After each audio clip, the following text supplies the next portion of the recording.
So it says ABC limited has the following book value capital structure. Book value structure दिया है, equity capital 150 million share 10 rupees par, तो 1500 million. Reserve and surplus बता दिया 2250 million. Then 10.5% preference, bracket में लिखते हैं 1 million share है, 100 रुपए का एक है, 100 मिलियन हो गया। 9.5% डिबेंचर इंटरेस्ट है 9.5%, 1.5 मिलियन डिबेंचर है, 1000 रुपए फेस वैल्यू, तो टोटल वैल्यू इतना हो गया। ओके, देन यू सी एक और सोर्स है, कुल मिलाकर 5 सोर्स हैं। इट सेज 8.5% टर्म लोन, कितने का 500 मिलियन। फर्दर से जो डिबेंचर है रिडीमेबल आफ्टर 3 ईयर्स, मतलब बड़े वाला formula, and are quoting at, मतलब मार्केट प्राइस कितना चल रहा है 981.05। अगर आपको याद हो इस जैसा सिमिलर क्वेश्चन हमने कहां देखा था, होम पजल का क्वेश्चन नंबर 19 था जो नवंबर 18 में आया था रिसेंटली 8 मार्क्स के लिए। तो एप्लीकेबल टैक्स रेट कितना है 35%, market price of equity share बता दिया 60 रुपए, रिस्क फ्री इंटरेस्ट रेट मतलब आरएफ 5.5, रिस्क प्रीमियम 8%, बीटा 1.1875। एक लाइन लिखे है जिसको पढ़कर आप कंफ्यूज हो सकते हैं शायद। Default risk free interest rate on 10 year GOI government of India treasury bond, ये 10 ईयर का कोई लेना देना नहीं है, ये बताया हुआ है कि सिर्फ जो गवर्नमेंट का हम रेट उठा रहे हैं रिस्क फ्री वो 10 ईयर वाले ट्रेजरी बॉन्ड का है, तो हमारा उससे कोई लेना देना नहीं। We are just concern with this कि this is our risk free rate, this is risk premium and this is the beta, that's it. इसके अलावा हमारे लिए 10 ईयर का कोई रेलिवेंस नहीं है। जो प्रेफरेंस शेयर है preferred stock, redeemable after 5 year, मतलब बड़े वाला फॉर्मूला इसमें भी, सेलिंग करंटली एट दिस, मतलब ये आपका यूज हो जाएगा एनपी के तौर पर। पहला पार्ट तो कह रहे जी calculate WACC as per the market value weights, तो नॉर्मल क्वेश्चन है। सेकंड पार्ट में फिर जाकर मार्जिनल कॉस्ट ऑफ कैपिटल की बात आएगी। ठीक है, पहले फर्स्ट पार्ट की तरफ सिर्फ ध्यान लगाते हैं और जितने भी हैं सोर्सेस सबकी कॉस्ट निकालते हैं। क्वेश्चन में इक्विटी के साथ साथ रिजर्व सरप्लस भी है, लेकिन रिजर्व सरप्लस की कॉस्ट अलग से नहीं निकलेगी क्योंकि ना तो पर्सनल टैक्स रेट गिवन है शेयर होल्डर का और ना ही वो फ्लोटेशन कॉस्ट वाला पॉइंट है, जिसके कारण केई और केआरई में डिफरेंस आ सकता था। So let's start this answer number 31। सबसे पहले लेट अस टॉक अबाउट केई, तो फॉर्मूला है R F plus beta into R M minus R F. R F है आपको गिवन 5.5, बीटा है 1.1875 और प्रीमियम मतलब R M minus R F is straight away given to you, तो this will give you 15%। और क्योंकि question में कोई और एडजस्टमेंट नहीं है तो के आर ई और के दोनों इक्वल हैं 15%, इसमें तो कोई डाउट नहीं होना चाहिए। केपी में लगेगा बड़े वाला फॉर्मूला डी यानी कि 10.5। क्वेश्चन में जो टेबल है ब्रैकेट में लिखा था वहां पर प्रेफरेंस के कि 100 रुपए पार वैल्यू है, तो जितना डिविडेंड का परसेंट है उतना सेम टू सेम यहां पर आ जाएगा। प्लस आरवी नहीं बताया तो मान लेंगे 100 रुपए, माइनस एनपी करंटली कितने का बिक रहा है 98.15 का, तो सेम आ जाएगा। लाइफ है इसका, question says preference is redeemable after 5 years, correct, and whole divided by 100 plus 98.15 divided by 2 into 100. This will give you 10.97%. Note करते चलेंगे, कुछ ऐसा है नहीं इसमें मुश्किल, आसान है, सिर्फ रेपिटेशन है। मुझे मार्जिनल कॉस्ट ऑफ कैपिटल सिखाना है, इसके लिए इस क्वेश्चन को हम कर रहे हैं। उसके बाद आता है जी के डी, कॉस्ट ऑफ डिवेंचर निकाल रहे हैं। फिर से बड़े वाला फॉर्मूला लगेगा 9.5 into 1 minus T, tax rate 35% plus R V. अब डिबेंचर के ब्रैकेट में लिखा है पार वैल्यू है 1000, तो यहां पर भी सॉरी ये चेंज हो जाएगा, ये हो जाएगा 95। 1000 रुपये की फेस वैल्यू जिसके ऊपर 9.5% अप्लाई करोगे तो 95 आ जाएगा, into 1 minus 0.35 plus R V 1000 minus N P, market price जो चल रहा है वो यहां पर लिख देंगे, whole divide by 1000 plus 981.05 divide bye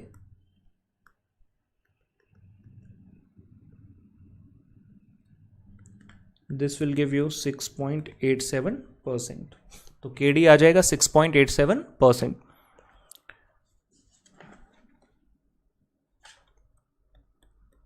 और कॉस्ट ऑफ टर्म लोन में simple I into 1 minus T.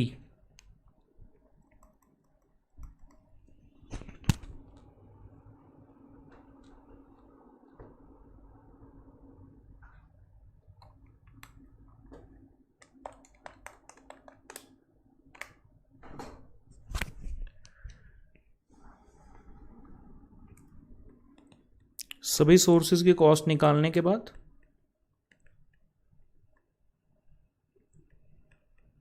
Statement showing computation of WACC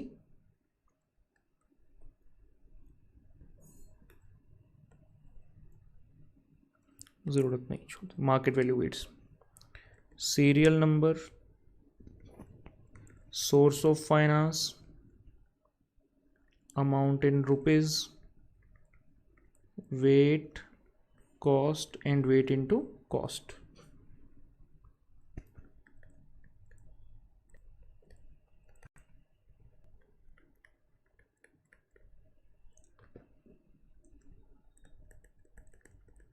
जितने सोर्स हैं सभी को सीरियल ऑर्डर में लिख लेते हैं and then we start preparing this statement.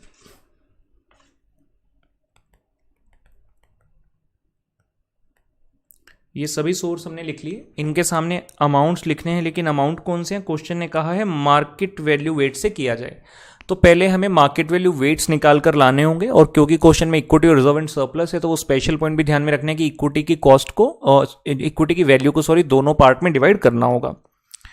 तो कंप्यूटेशन ऑफ मार्केट वैल्यूज, जब तक कंप्यूटेशन ऑफ मार्केट वैल्यूज नहीं बनेगा तब तक ऊपर वाला टेबल कंप्लीट नहीं होगा।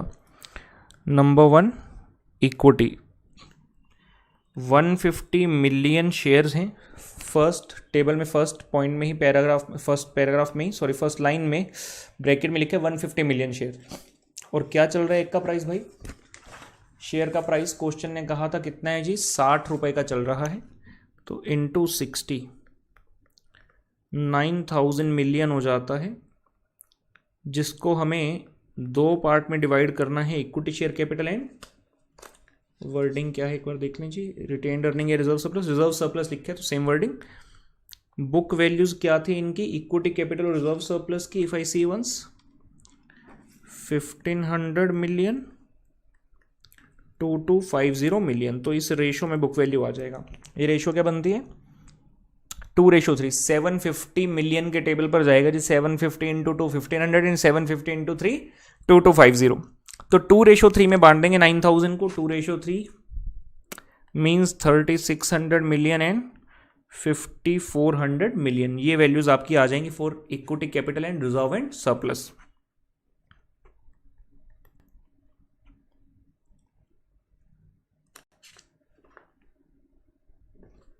For preference share capital 1 million share है और एक शेयर का प्राइस चल रहा है जी 98.15। सो 98.15 मिलियन। डिबेंचर की बात करें कितने मिलियन है? 1.5 मिलियन। 1.5 मिलियन है और मार्केट प्राइस चल रहा है 981.05। 1.5 मिलियन 981.05।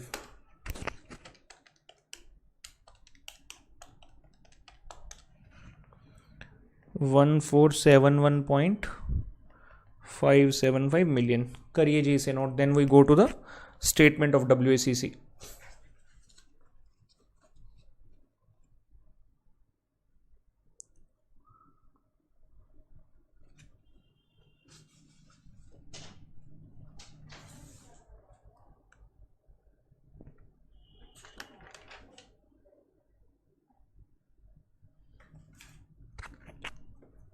फटाफट से नोट कीजिए।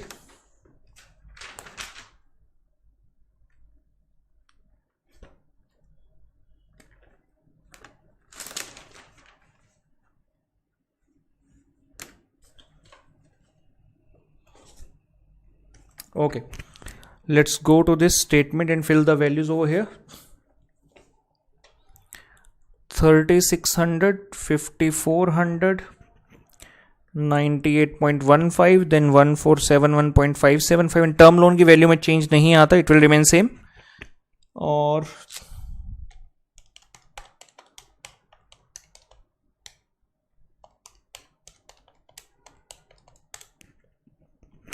$11069.725 और वेट्स जो मेरे पास हैं, I will copy this 0.3252 0.4878, 0.0088, 0.1329, 0.045. Costs we had already computed, 15 and 15 for equity and reserves, 10.97, 6.87 and 5.53. आप लोग नोट कीजिए, तब तक मैं इस टेबल को कंप्लीट करता हूं.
So guys, let's go to the second part of this question. ये लीजिए. So it says define the marginal cost of capital schedule for the firm. मतलब एक्स्ट्रा पैसे का कॉस्ट बताना है. If it raises ₹750 million for a new project, तो new project के लिए कितना रेज करें? 750 million, जिसका हमें कॉस्ट निकालना है. Firm plans to have a target debt to value ratio of 20%. इसका मतलब क्या है कि टोटल वैल्यू में से, इसमें से जो ये 750 मिलियन रेज करना है, इसमें से डेट कितना होगा? 20%. यानी कि बाकी का पोर्शन क्या होगा? Equity 80%. Beta of new project, तो आपका कॉस्ट ऑफ इक्विटी चेंज हो जाएगा क्योंकि बीटा ही बदल दिया. जो डेट है वो लोन के थ्रू रेज करने वाले हो, जिसमें 9.5% का इंटरेस्ट पड़ेगा पहले 100 मिलियन के लिए, और बाकी के 50 मिलियन के लिए पड़ेगा आपको 10%. तो ये है एमसीसी निकालना है. इसमें से आसान सा पॉइंट है. करते हैं स्टार्ट. आइए देखते हैं कैसे होगा. तो पॉइंट नंबर 2, पहले तो पैटर्न देख लेते हैं. Pattern of raising additional finance, है ना. Pattern of raising additional finance. Total funds कितने रेज कर रहे हो जी? 750 मिलियन, जिसमें से क्वेश्चन खुद कह रहे हैं हमारी डेट टू वैल्यू रेशियो होगी 80%. तो ये डेट आ गया, ये equity debt to value ratio होगी 20%. तो 750 मिलियन इंटू 20%, 150 मिलियन. तो बैलेंस यानी कि 750 मिलियन इंटू 80% हो जाएगा जी 600 मिलियन. इस 150 मिलियन की डिटेल दी कि फर्स्ट 100 मिलियन किस रेट पर मिलेगा? एट 9.5% इंटरेस्ट,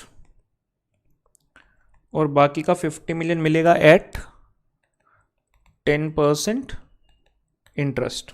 ओके, तो ये तो हो गई कहानी pattern of raising the additional finance की, कि जो पैसा रेज करना है भाई वो ऐसे ऐसे रेज करना होगा.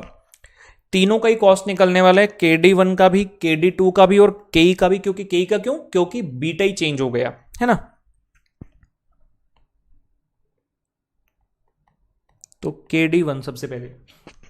सिंपल सा formula I into 1 minus T लगाएंगे, टैक्स रेट कितना है 0.35, तो ये आ जाएगा 6.175%। KD2 10 इंटू 1 माइनस 0.35, तो इट विल बी 6.50%। और KE RF गिवन था 5.5, बीटा इसका बी पार्ट में गिवन है 1.4375, and risk premium as it is जो गिवन था आपको ए पार्ट में, तो ये आ गया 17%।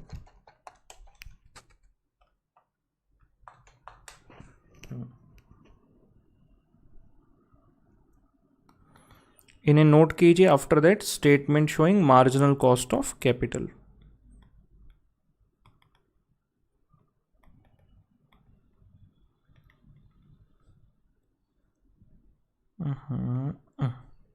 Statement showing marginal cost of capital, same to same column.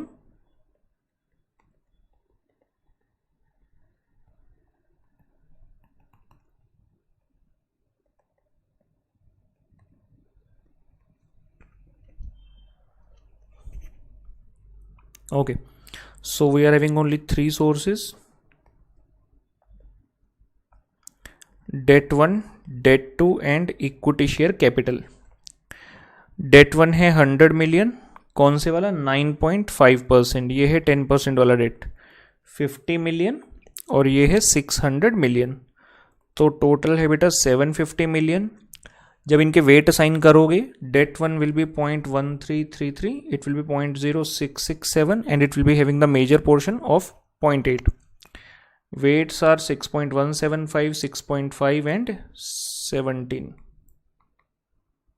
When you multiply 0.8231, 0.4336 and 13.60. This will be the answer. Please note.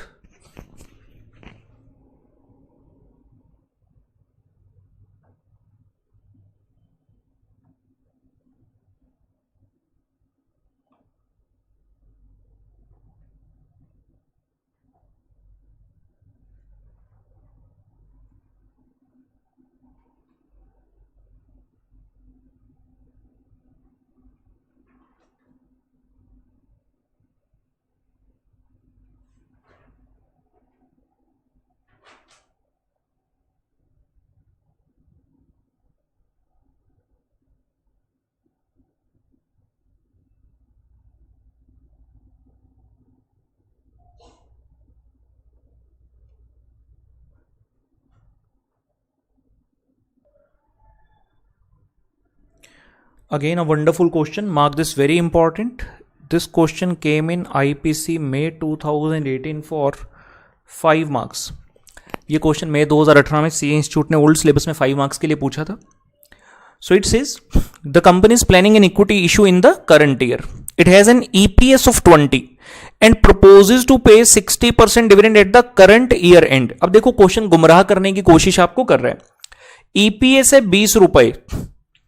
मैं फिर से ये बात करूं, आपके पास ईपीएस है अगर, तो ये कौन से ईयर का होगा? ईपीएस करंट ईयर का नहीं हो सकता, ये हमेशा पिछले साल का होगा. तो जो इसके बेस पर डिविडेंड है वो भी करंट ईयर का, चाहे क्वेश्चन कह रहे हैं at the current year and है, लेकिन ये बिल्कुल गलत लैंग्वेज है. 60% अगर 20 रुपए का है तो ये पिछले साल का ही डिविडेंड होगा. ये D0 है, ये D1 नहीं है.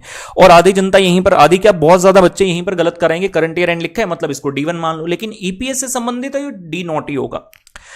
PE ratio 6.25. मैंने पीई रेशियो का आपको 2 जगह मतलब सिखाया है. मेनली बात करो तो एक जगह हमने के का फॉर्मूला एक सीखा था, 1/के का फॉर्मूला 1/पीई इंटू 100, ऐसा एक फॉर्मूला आपको सिखाया था. It wants to offer the issue at market price. Flotation cost कितना है? 4% ऑफ इशू प्राइस. लेकिन देखिए इशू प्राइस नाम से तो कुछ आपको डिटेल नहीं दी है.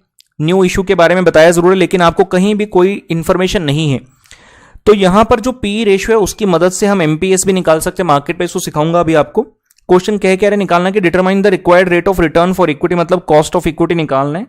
ब्रैकेट में लिख भी दिया. Before the issue and after the issue. अब ये क्या चक्कर है जी? ये पहली बार हमारे सामने ऐसा है. बिफोर इशू आफ्टर इशू कुछ नहीं है, सिर्फ डराने के लिए. बिफोर इशू का मतलब है कि एग्जिस्टिंग वाली डिबेंचर के निकाल दो. बिफोर इशू मतलब मान लो कि कुछ इशू नहीं हो रहा, फ्लोटेशन कॉस्ट इररेलेवेंट, इग्नोर करके. एंड आफ्टर द इशू का मतलब है कि हमने इशू कर दिया और जो फ्लोटेशन कॉस्ट लगनी थी वो फ्लोटेशन कॉस्ट भी हमारी लग गई है. ओके, क्वेश्चन बहुत ज़बरदस्त है जी, वेरी वेरी स्पेशल है, इंपॉर्टेंट, मार्क कर लीजिए इसे। और आइए देखते हैं किस प्रकार से इसको अंजाम हम देंगे। तो क्वेश्चन मैं अपने सामने एक बार रख लेता हूं so that it becomes easy for me. यहां करते हैं इसका सॉल्यूशन, आंसर नंबर 16 जी, आंसर नंबर 16।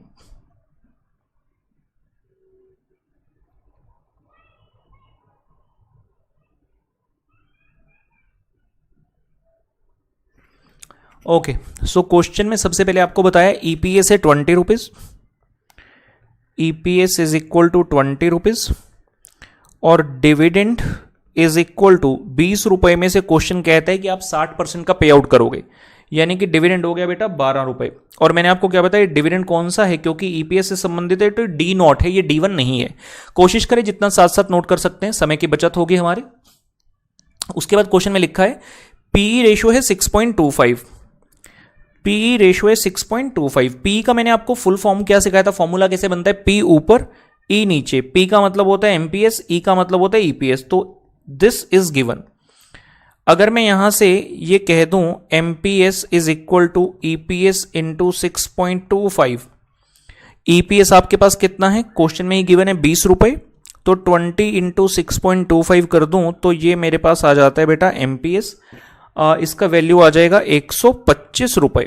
यहां तक देख लीजिए, यहां तक तो कोई दिक्कत नहीं।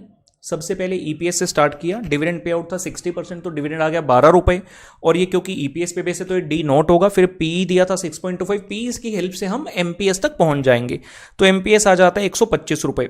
लेकिन साथ में पी से संबंधित एक और पॉइंट मैंने आपको सिखाया था, ओके यहीं करते नीचे, पी से संबंधित I said K E is equal to 1/पीई इंटू 100, तो 1/पीई, पी कितना था जी 6.25 इंटू 100। जब ऐसा करते हैं तो ये केई आता है 16%। इस केई का करना क्या है, अगर आपको याद हो मैंने आपको वहां पर सिखाया था कि है तो ये केई, लेकिन इसका यूज एज अ केई नहीं होगा, इसका यूज एज हम आर करेंगे, क्योंकि जब आपको पी दिया है कॉस्ट ऑफ कैपिटल चैप्टर में, तो ये पॉइंट का मेन मकसद एक तो इसको निकालने के लिए होगा और दूसरा ग्रोथ रेट को निकालने के लिए। अब हमें कैसे पता चलेगा कि इस क्वेश्चन में ग्रोथ रेट निकालना है, हम ये जानते हैं ग्रोथ का फॉर्मूला होता है बी इंटू आर। बी का मतलब क्या, रिटेंशन रेशियो। क्वेश्चन ने कितने क्लियरली बताया था आपको कि हम 60% डिविडेंड पे करेंगे, यानी कि क्वेश्चन इनडायरेक्टली आपको कह रहा है कि हम 40% रिटेन करेंगे। मतलब एक पॉइंट तो ये दे दिया, और दूसरे पॉइंट के लिए आपको पीई गिवन है, जिसकी मदद से हम बड़े इजीली आर निकाल सकते हैं। तो इसलिए आपको थोड़ा सा अपना प्रेजेंस ऑफ माइंड एग्जाम में अप्लाई करना होगा। आज से पहले इंस्टीट्यूट ने ऐसा क्वेश्चन कभी पूछा नहीं, हालांकि एग्जाम हॉल में। इससे पहले जो हमने क्वेश्चन किया क्वेश्चन 4, वो भी आरटीपी का ही क्वेश्चन था, और ये क्वेश्चन जो है आपको मई 18 में फाइनली एग्जाम में पूछ लिया गया, उससे पहले कभी नहीं आया था।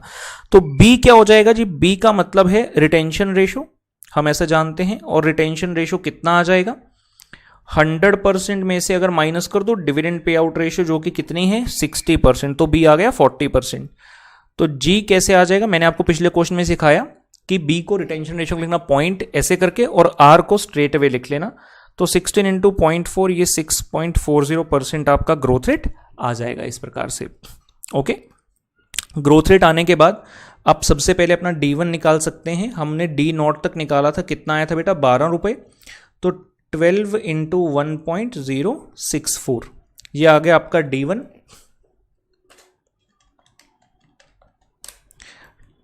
12.768 आ जाएगा बेटा D1 आपका। और अब हम क्वेश्चन की डिमांड के अकॉर्डिंग काम करने के लिए तैयार हैं। सबसे पहले पूछा था कॉस्ट ऑफ इक्विटी बता दो बिफोर इशू, तो हेडिंग दे दिया जी के ई ब्रैकेट में बिफोर इशू, के ई बिफोर इशू कैसे आएगा, D1 upon P not. P not कितना है देखिए, हमने निकाला था एमपीएस 125 रुपीज। जब बिफोर इशू निकाल रहे हो तो फ्लोटेशन कॉस्ट का कुछ भी नहीं करना है, ध्यान रखिएगा। बिफोर इशू का मतलब है कि आप इशू कर ही नहीं रहे, इग्नोर कर दो इशू को, वो 125 रुपए है आपका, प्लस जी विच इज 6.4%, मतलब 0.064 इंटू 100। तो आप जब इसे सिंप्लीफाई करेंगे 16.61% आपका आंसर जो है आना चाहिए। और अगर करते हैं के ई आफ्टर इशू, के ई अगर करते हैं आफ्टर इशू, D1 सेम रहेगा, ग्रोथ सेम रहेगा, चेंज होगा डिनोमिनेटर में, जो आपका ये पी नॉट है, इस केस में P not will be market price पर शेयर जो एग्जिस्ट कर रहा है 125 और माइनस फ्लोटेशन कॉस्ट। कितना गिवन है बेटा फ्लोटेशन कॉस्ट? अगर आप देखते हैं 4% ऑफ इशू प्राइस, तो 125 रुपये का 4% आता है जी 5 रुपये, तो ये वैल्यू रह जाएगी आपकी 120। तो ये 120 डिनोमिनेटर में आप रख देंगे और ये आपका सॉल्व करने से ब्रैकेट को आंसर आएगा 17.04%, राइट। तो जिसका थोड़ा थोड़ा रह गया है फटाफट से मैं आंसर शो करता हूं, आप नोट अपना कीजिए इसको।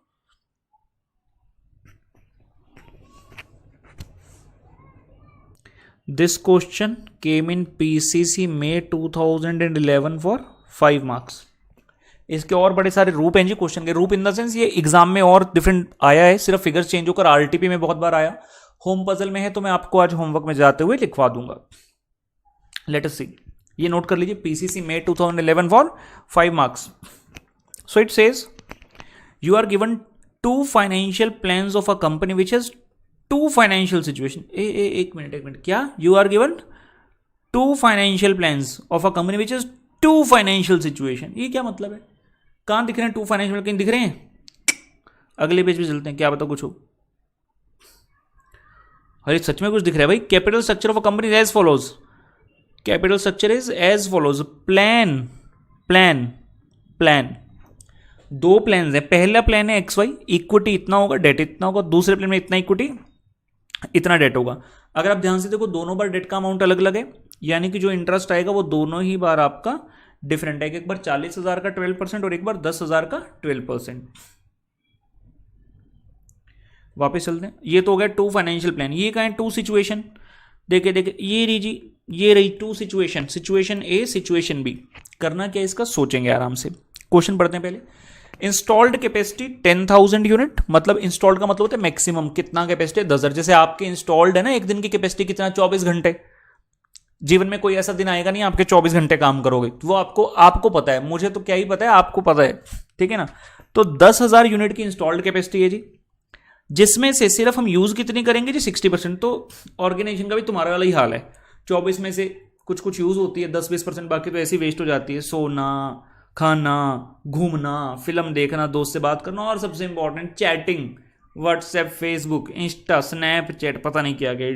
आजकल तो सुना है टिंडर भी चलता है जी, बच्चों ने बताया था, मेरे फोन में नहीं है। Actual production and sale 60% of installed, मतलब 10,000 में सिर्फ 60% यूज होगा जी। 6,000 यूनिट बनाने हैं हमने। सेलिंग प्राइस 30 है, वेरिएबल कॉस्ट 20 है, समझ आ गया। 10,000 का 60% यानी कि 6,000, तो 6,000 को 30 से मल्टीप्लाई करोगे टोटल सेल आएगा, और 6,000 को 20 से मल्टीप्लाई करोगे तो टोटल वेरिएबल कॉस्ट आएगा।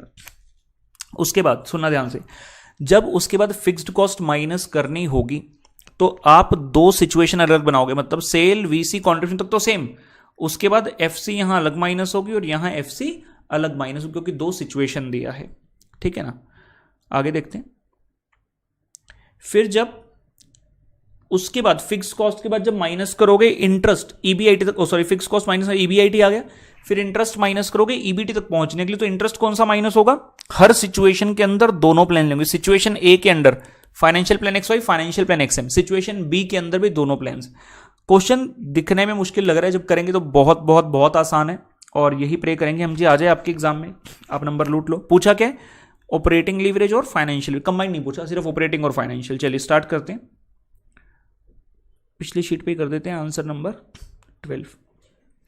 कम ऑन जी, आंसर नंबर 12। सबसे पहले इनकम स्टेटमेंट ध्यान से बनाना, जैसे मैं बना रहा हूं देखकर। पर्टिकुलर्स,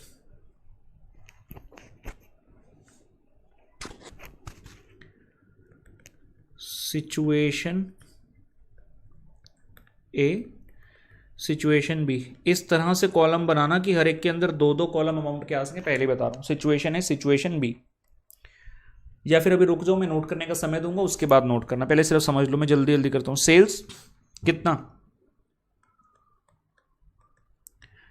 6,000 इंटू 3, कितना 3 है, 30 है सॉरी जी, 1,80,000 माइनस वेरिएबल कॉस्ट 6,000 इंटू 20, 1,20,000। ये तो सेम ही फिगर रहेगी यहाँ पर भी, सिचुएशन वाइज चेंज क्या है, फिक्स कॉस्ट, सेल और वेरिएबल में कोई चेंज नहीं है, इज इक्वल टू कॉन्ट्रीब्यूशन 60,000। अब ध्यान से देखना, माइनस करेंगे फिक्स कॉस्ट।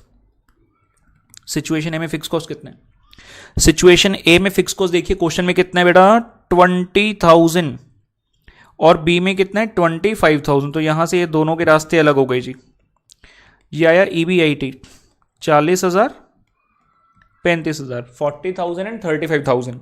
देखते जाइए, नोट करने का समय मिलेगा। अब जैसे ही इंटरेस्ट माइनस करने की बारी आई, अब हम फंस गए।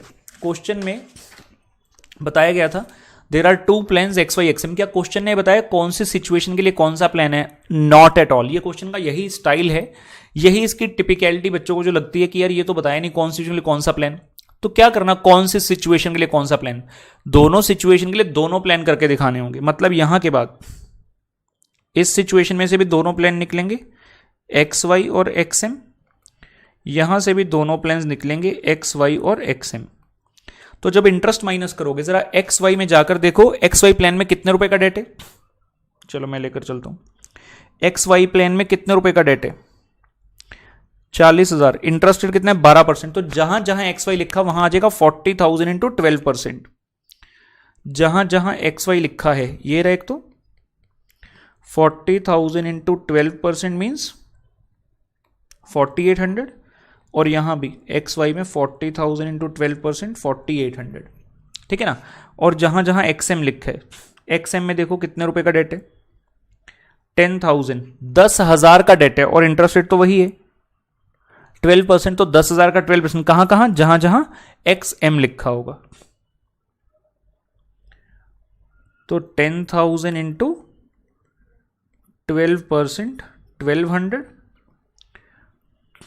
10,000 इंटू 12% 1,200, ये आएगा बेटा EBT। जरा ध्यान से देखिए 40,000 में से 4,800 माइनस किया 35,200, 40,000 में से 1,200 माइनस किया 38,800, 35 में से 4,800 माइनस किया 30,200, 35 में से 1,200 माइनस किया 33,800। तो ये आपके आएंगे EBTs।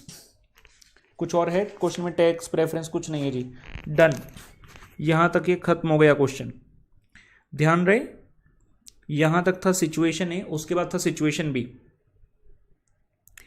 सबसे पहले जब आप निकालोगे DOL formula contribution upon EBIT, चारों बार निकालना है, 1 2 3 4 जितनी फिगर दिख रही हैं, कॉन्ट्रीब्यूशन अपॉन EBIT। कॉन्ट्रीब्यूशन तो सेम था पूरे सिचुएशन में, ये देखो ये सिचुएशन ही चल रहा है सारा, यहां कॉन्ट्रीब्यूशन सेम था, EBIT भी सेम है। तो 60,000 अपॉन 40,000, 60,000 अपॉन 40,000 बिल्कुल सेम आ जाएगा जी DOL। क्यों? क्योंकि कंट्रीब्यूशन की भी एक ही फिगर है भाई, और EBIT की भी एक ही फिगर है। जो चेंज हुआ है वो ये चेंज हुआ है XY और XM। ठीक है ना। तो इसके कारण तो हमारे DFL पे फर्क पड़ेगा, EBIT अपॉन EBT, DOL में फर्क नहीं पड़ेगा। दूसरी सिचुएशन में चले गए, कितना रुपए का कॉन्ट्रीब्यूशन है 60,000, EBIT कितना है 35,000। तो यहां हो जाएगा 60,000 अपॉन 35,000, 60,000 अपॉन 35,000, ये फिगर आएगी अप्रोक्सीमेटली 1.71 1.71। फिर करोगे DFL, सिर्फ सुनिए अभी नोट करने का समय मिलेगा। EBIT अपॉन EBT, DFL है EBIT अपॉन EBT। EBIT 40,000 है, EBT कितनी है 35,200। दूसरी सिचुएशन में EBT चेंज हो गया, देखो EBIT में चेंज नहीं, EBIT सेम है 40, ये 40 सेम है, चेंज क्या हुआ EBT। तो 40,000 divide by 38,800। Similarly EBIT same है, EBT दो डिफरेंट है। तो पहले 35,000 डिवाइड बाय 30200, ठीक है ना, ये वाली फिगर, और फिर इसके साथ ये वाला कॉम्बिनेशन 35,000 डिवाइड बाय 33,800।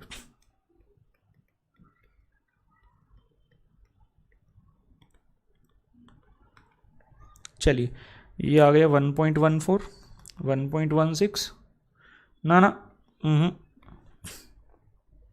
1.03 1.16 एंड 1.04। चलिए अब इसको इत्मीनान से नोट कीजिए, जहां से भी रहेगा आपको मैं स्टार्टिंग से दिखा देता हूं। Consider the following information for Kuchiku limited. Kuchiku limited की इंफॉर्मेशन है जी, डेट एट 10%। ये कितनी जीरो है? 100 लाख है। 100 लाख है, जीरो में क्या रखा है? 100 lakh. Preference capital at 12%, 100 lakh. Equity capital 200 lakh. Tax rate 40%। Find out financial break even point. तो इसके भी ज्यादा क्वेश्चन है, इसका तो है ही है कि इसका होम पजल में भी नहीं है, तो इसलिए ध्यान से इसको कर लेना मेरे साथ साथ, ठीक है। क्वेश्चन नंबर 23 करते हैं। आइए, कहां करें? कहीं है भाई जगह? मिल गया। आंसर नंबर 23 क्या पूछता है? Financial break even point. So financial break even point is equal to interest on debt, और क्वेश्चन में क्योंकि प्रेफरेंस भी है तो आपको प्रेफरेंस वाला पार्ट भी यहां पर करना होगा, तो plus preference dividend upon 1 minus T. Interest on debt 100 lakh into 10% plus preference dividend 100 lakh into 12% upon 1 minus T, that is 0.4। तो 100 लाख इंटू 10% हो गया 10 लाख, ये हो गया 12 लाख अपॉन 0.6। तो 10 lakh plus 20 lakh is equal to 30 lakh. Note किया जाए। ये क्वेश्चन CS जून 2005 में 10 मार्क्स का आया था, और ये ओल्ड सिलेबस के प्रैक्टिस मैनुअल में भी था। बहुत ही शानदार और जानदार क्वेश्चन है, समझना खूब अच्छे से है। कुछ अच्छे न्यू पॉइंट्स इस क्वेश्चन में आपको मिलेंगे। Let us start reading at least.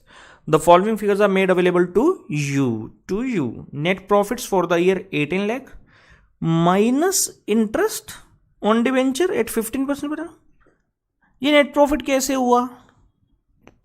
ये नेट प्रॉफिट कैसे हुआ? अगर इसमें से अभी इंटरेस्ट माइनस कर रहे हो तो क्वेश्चन देखिए गलत इंग्लिश लिख रहा है। ये EBIT है, ये EBIT है। EBIT 18 lakh minus interest on debenture at 15%, 1,12,500।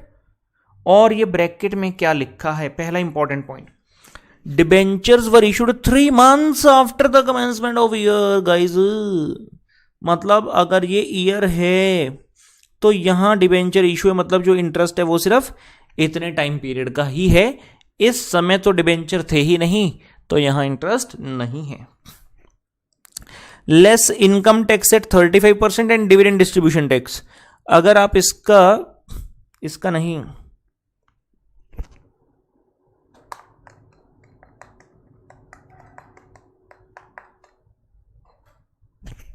$18 lakh में से 112500 माइनस करते हो तो क्या आता है? EBT।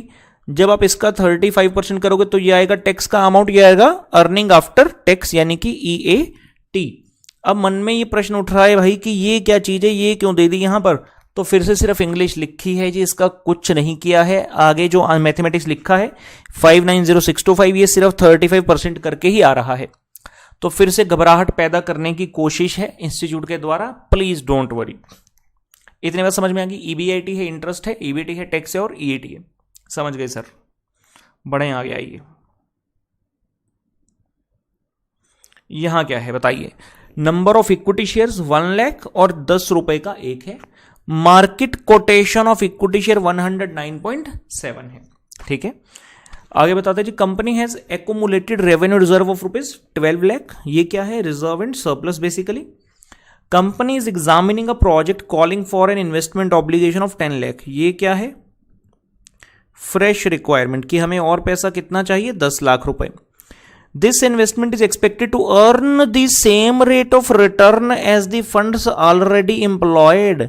यही तो हमारा कॉन्सेप्ट चल रहा है कि जो पुरानी ROI थी वो सेम है न्यू ROI जैसी, जिसमें हम पुरानी ROI निकालते हैं और उस ROI के थ्रू हम निकालते हैं EBIT। तो वो है यहां, ठीक है ना। You are inform that a debt equity ratio debt divide by debt plus equity, फिर से आ गई वो रेशो डी बटे डी प्लस ई वाली। अगर किससे ज्यादा हो गई, हायर देन 60%, अगर 60% से ज्यादा हो गई, will cause the price earning ratio to come down by 25%। तो जितनी पीई रेशियो अभी चल रही है ना, उससे 25% कम आ जाएगी। मतलब अगर पीई रेशियो है 100 तो कितनी हो जाएगी, 75 हो जाएगी। And the interest rate on additional borrowal, additional जो पैसा एक्स्ट्रा है ये वाला 10 लाख सिर्फ इसकी, will cost the company 300 basis points more than on the current borrowal on secured debenture.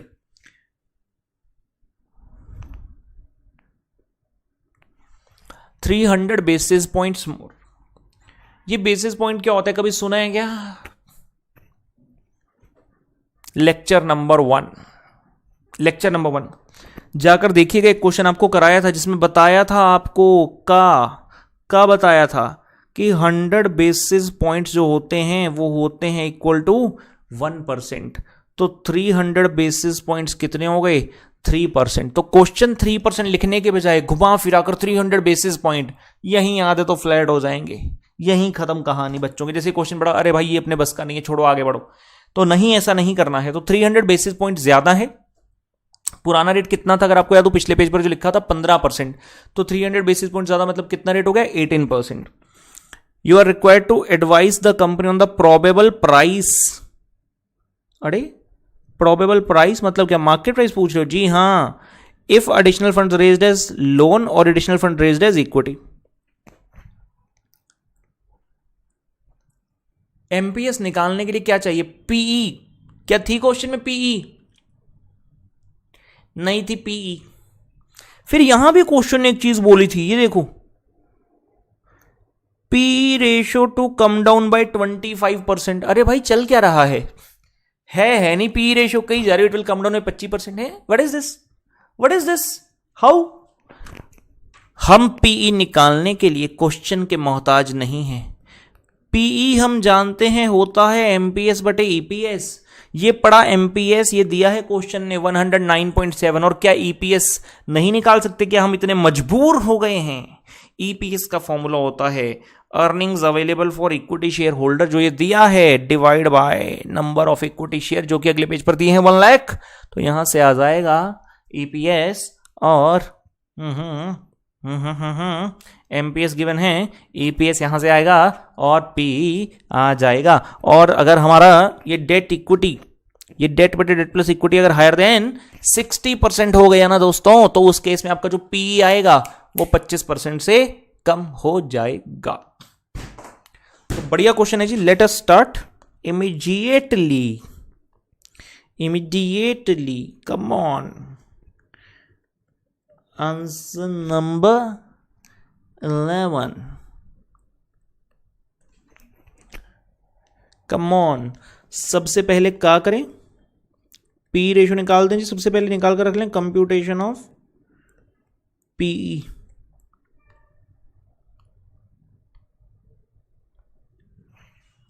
हम जानते हैं कि पीई होता है एमपीएस बटे ईपीएस। क्वेश्चन में एमपीएस दिया था 109.70 और ईपीएस हम यहां निकाल देते हैं जी। EPS is equal to earnings available for equity holder upon number of equity share. तो प्रॉफिट आफ्टर टैक्स यानी कि earnings available for equity holder कितनी है, इतनी, इक्विटी शेयर्स हैं 1 लाख। तो ये आ गया 10.97 अप्रॉक्सीमेटली। इसको जाकर ऊपर हमने भर देना 10.97, ये आ जाएगा जी 10।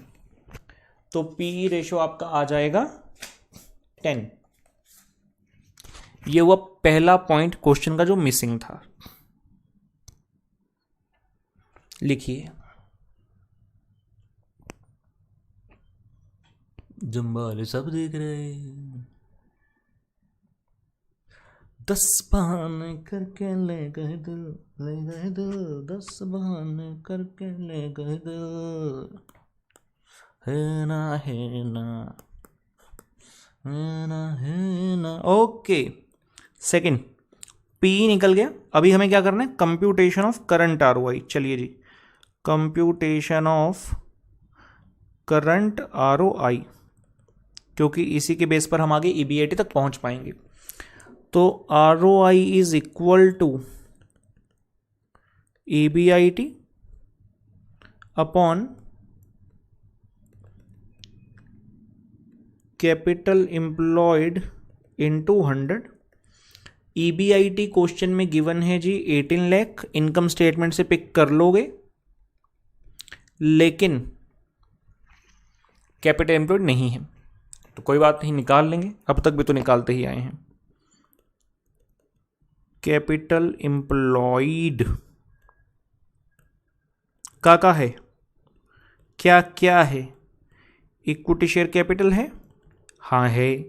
क्वेश्चन ने बताया था we are having a 1 lakh shares of ₹10 each, so 1 lakh into 10 मतलब 10 लाख रुपीज का है इक्विटी शेयर कैपिटल। और क्या बताया, जहां ये टेबल खत्म हुआ इनकम स्टेटमेंट वाला, उसके ठीक नीचे लिखे है एक्यूमुलेटेड रिजर्व्स एंड 12 लाख, तो I can write down as reserves and surplus 12 lakh. और एक है हमारे पास डिबेंचर्स। सर आपने ना सिखाया हुआ है डिबेंचर के लिए, क्या सर इंटरेस्ट का जो अमाउंट होता है ना उससे ना इंटरेस्ट रेट से डिवाइड कर दो सर तो आ जाता है। अच्छा जी चलो निकाल लो, निकाल लो, क्या टेंशन है सर। ये आ गया ना सर, ये 7,50,000 रुपये आ गया हमारा जी। अच्छा जी आ गया, हाँ जी सर टोटल कर दे सर। नहीं रुको, क्यों? क्योंकि ये गलत है। एक ये है जी स्पेशल पॉइंट क्वेश्चन में, आप जब इंटरेस्ट को डिवाइड करते हो तो हम ये एज्यूम करते हुए चलते हैं कि ये जो है पूरे साल का है और ये भी जो है पूरे साल का है, लेकिन क्वेश्चन ने क्लियरली बताया हमने जो डिबेंचर इशू की है वो साल के 3 महीने बीत जाने के बाद की। क्या लिखा है इनकम स्टेटमेंट में, जहां इंटरेस्ट लिखा है उसके नीचे देखिए debentures were issued 3 months after the commencement of year, मतलब जो इंटरेस्ट है वो कितने महीने का है, वो 9 महीने का है। चलो भागो यहां से, भागो, गलत था ये। सुनिएगा, हैं जी सुनिएगा और देखिएगा स्क्रीन की तरफ। जब इंटरेस्ट निकालते हैं डिबेंचर का amount into interest percentage into time period करते हैं तो आंसर आता है इंटरेस्ट इन रुपीज। ओके, इस सिचुएशन में हमें डिबेंचर निकालना है। इंटरेस्ट कितना परसेंट है? 15%। टाइम पीरियड कितना है? ओनली 9 months आउट ऑफ 12, 9 महीने ही सिर्फ जो है डिबेंचर का इंटरेस्ट लगा है। और कितना आ गया है इंटरेस्ट? 112,500। अब यहां से डिबेंचर का अमाउंट अगर निकालोगे 112,500 into 2 cross multiply divide by 9 into 15%।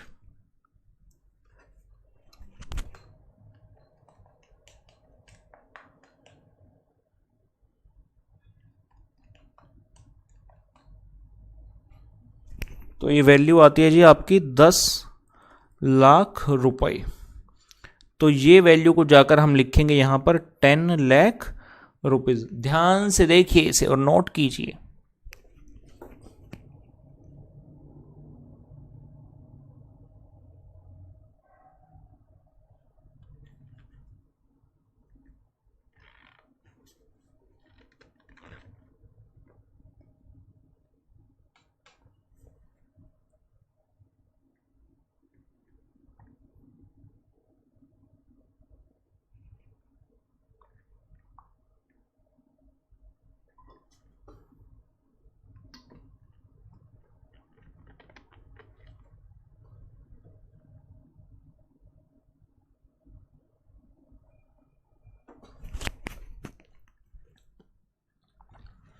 इनका करते हैं टोटल, तो ये आएगा बेटा 32 लाख।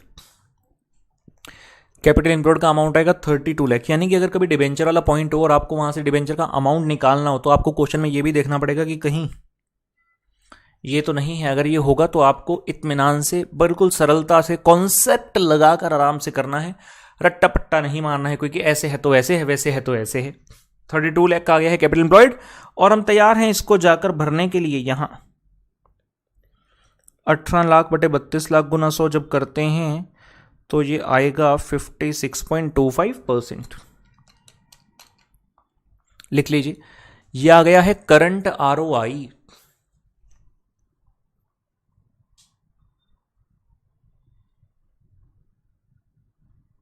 ओके गाइस, अब हमारा नेक्स्ट पड़ाव आता है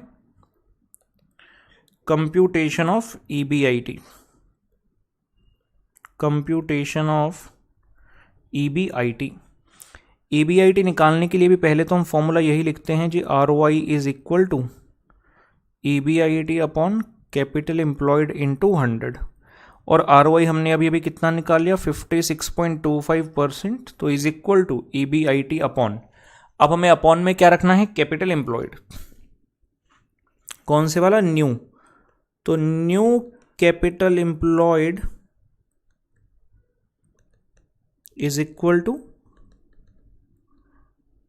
old capital employed plus fresh requirement. Old capital employed plus fresh requirement, तो ओल्ड कैपिटल एम्प्लॉयड कितने रुपए का है, ये जो निकाला था 32 लाख। तो तुम हो पास मेरे, साथ मेरे हो तुम यूं। फ्रेश रिक्वायरमेंट कितनी है जी, क्वेश्चन में देखिए, अगले पेज पर जाकर आपको दिखेगा। क्वेश्चन ने कहा है कि हमें चाहिए 10 लाख और, तो ये आ गया जी 42 लाख, जिसको आप भर दोगे यहां, और ये आ गया है EBIT इज इक्वल टू 23,62,500। चलिए नोट किया जाए।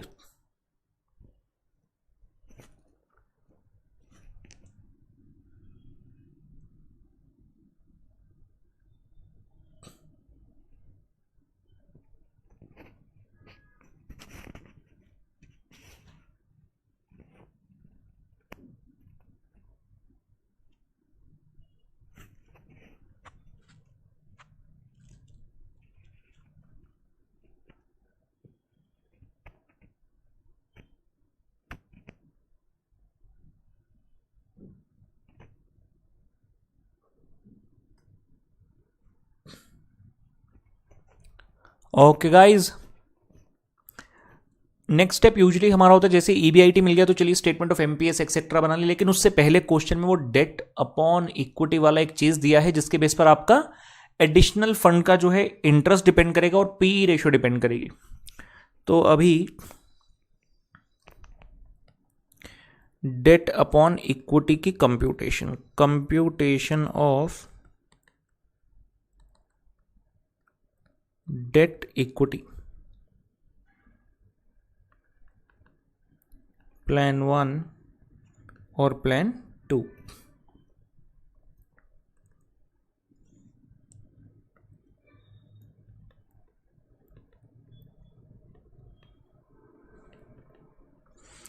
डेट और इक्विटी, पहले इसमें लिख लेते जी करंट वाला, करंट डेट और करंट इक्विटी लिख लें,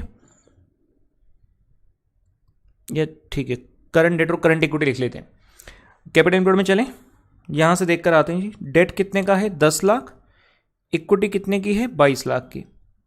ध्यान से देख लीजिए, equity capital 10 lakh, reserve surplus 12 lakh, तो टोटल इक्विटी हो गया 22 लाख और डिबेंचर है 10 लाख का। तो तुम हो 10 लाख, तुम हो 22 लाख, तुम हो 10 लाख, तुम हो 22 लाख, और नया पैसा जो रेज करना है 10 लाख। क्वेश्चन कहता है फर्स्ट ऑप्शन है लोन के थ्रू करो। हाँ जी, ध्यान से देखिएगा बच्चों, जो 10 लाख एक्स्ट्रा रेज करना है यहां तुमसे, और प्लान 2 में तुमसे। पहले करंट वाला लिख लेना दोनों जगह, फिर देखना कौन से प्लान में कैसे आप रेज कर रहे हो। तो अब निकालते हैं जी, हैं जी debt upon debt plus equity, तो ये होगा जी 20 लाख बटे डेट प्लस इक्विटी और इंटू 100, क्योंकि क्वेश्चन है परसेंटेज में कहा है निकालने के लिए। सिमिलरली दूसरी तरफ debt upon debt plus equity, ठीक है ना, डिनोमिनेटर में ऐसा मत सोचना। फिर से देखिए, जब debt upon debt plus equity कह रहे हैं तो ये जो अमाउंट है ना ये वापस से आएगा नीचे डेट का, debt upon debt plus equity, debt upon debt और प्लस इक्विटी वाला अमाउंट। तो ये कितना परसेंटेज आता है जी हमारे पास, 20/42 lakh into 100, 47.62%, and this is 23.81%। या तो ये आ गई debt upon debt plus equity. Is it greater than 60%? Question ये कहा था ना कि अगर आपका debt upon debt plus equity 60 से ज्यादा आ गया तो is it greater than 60%? No no, 60 से ऊपर तो कोई भी नहीं है। तो क्वेश्चन ऐसे लिख कर डरा रहा था 300 बेसिस पॉइंट ऊपर चला जाएगा, ऐसा हो जाएगा वैसा हो जाएगा, क्या मजाक करते हो। तो पीई रेशो कितनी रहेगी, जो हमने स्टार्टिंग में निकाली थी वही दोनों प्लान्स के लिए एप्लीकेबल हो जाएगी। और दूसरा इंटरेस्ट ऑन एडिशनल बोरिंग, जो आप एक्स्ट्रा पैसा रेज कर रहे हो, दूसरे प्लान में तो है ही इक्विटी, यहां तो बात ही नहीं बनेगी इसकी, ठीक है ना, वो तो इररेलेवेंट है। तो इंटरेस्ट ऑन एडिशनल बोरिंग पहले कितना था 15%, वो 15% ही रहेगा, उसमें प्लस 3% नहीं होगा। 3% प्लस तब होता अगर आपका डेट इक्विटी 60% से ज्यादा आता, लेकिन 60% ज्यादा तो कहीं आया ही नहीं है। चलिए इसे कंप्लीट कीजिए।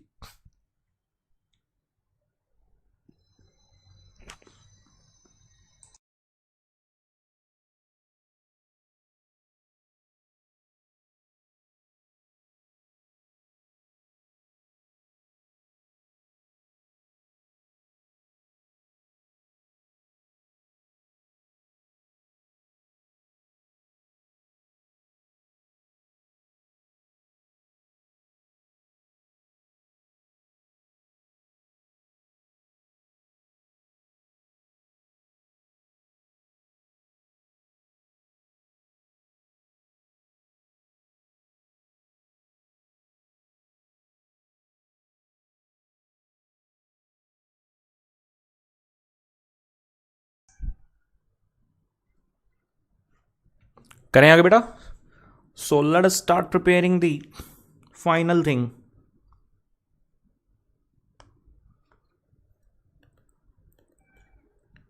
Statement showing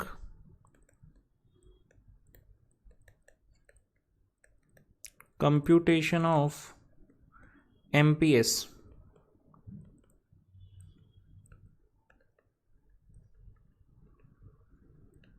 particulars plan 1 and plan 2. Starting with the EBIT, we found out EBIT as 2362,500, 2362,500 minus interest old and new। Old तो सब जगह आएगा, और ओल्ड में इस क्वेश्चन में गलती होती है। जैसे ही देखा क्वेश्चन में इनकम स्टेटमेंट है वैसे ही लिख देते हैं जी 112500। No, please please please, very important. Question में जो आपको इंटरेस्ट दिया है एग्जिस्टिंग, वो कितने समय का है, 9 मंथ्स का। हमें 9 मंथ्स का नहीं लिखना, वो तो सिर्फ उस ईयर की बात थी। आगे तो हर बार पूरे साल का मिलेगा ना, तो हमें टाइम पीरियड वाली चीज इग्नोर करनी जब हम अपना एमपीएस निकालेंगे। तो आपने पूरा पूरा पूरा कितने के डिबेंचर थे ओल्ड, 10 लाख के, 15% पूरे साल का इंटरेस्ट ही डालना है, 9 मंथ्स का नहीं। क्योंकि हम ये आज के लिए नहीं बना रहे, तो हम फ्यूचर के लिए बना रहे हैं पूरा अपना। और 9 मंथ्स का इंटरेस्ट तो टेम्पररी, हर साल थोड़ी 9 मंथ्स का दोगे, हर साल तो पूरा मिलेगा ना, पूरा देना पड़ेगा। सॉरी, मिलेगा कहाँ, मिलेगा तो होल्डर को, हमें तो देना पड़ेगा। और न्यू कितना पैसा रेज कर रहे हैं, न्यू क्वेश्चन ने कहा था 10 लाख, या वी आर रेजिंग 10 लाख, और उसके ऊपर कितना इंटरेस्ट है, शेम 1,50,000 ओनली इन ऑप्शन 1, क्योंकि ऑप्शन 2 में तो इक्विटी है।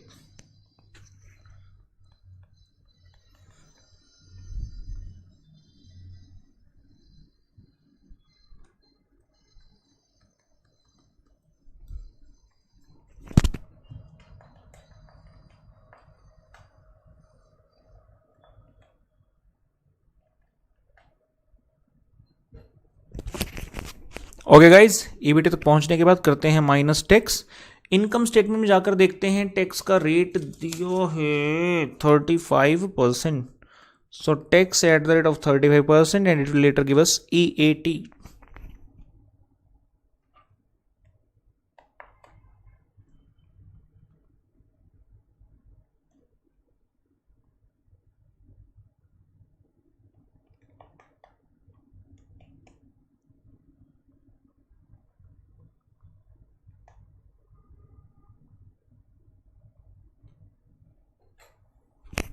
तो ये कंप्यूटेशन के बाद आपके पास EAT ऐसा बेटा आ जाएगा।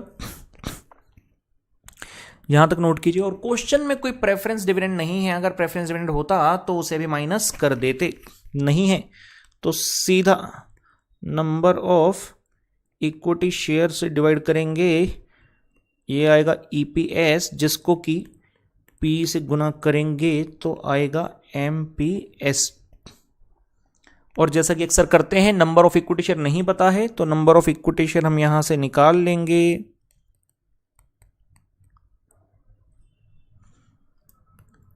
Old shares, new shares. Old कितने हैं देखिए, क्वेश्चन में लिखा था 1 लाख, ये तो दोनों ही प्लान्स में आ जाएंगे बेटा ओल्ड तो। और न्यू शेयर सिर्फ कौन सी ऑप्शन में आएंगे, सेकंड ऑप्शन, सेकंड प्लान में। कितने रुपए रेज कर रहे थे हम, 10 लाख। और आपका मार्केट प्राइस कितना है, ध्यान रखिए क्वेश्चन में दिया था 109.7, उसके हिसाब से आएंगे।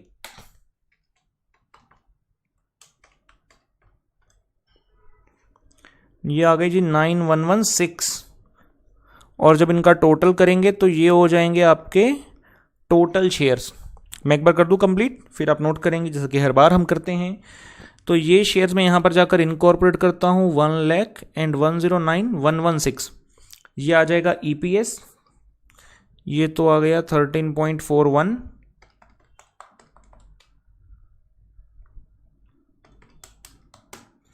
और ये आएगा 13.18। PE रेशियो है 10:10, तो ये आ गया 134.10 एंड 131.80। एंड क्योंकि ये ज़्यादा है तो हम इस प्लान को चूज जो है करेंगे, नोट किया जाए।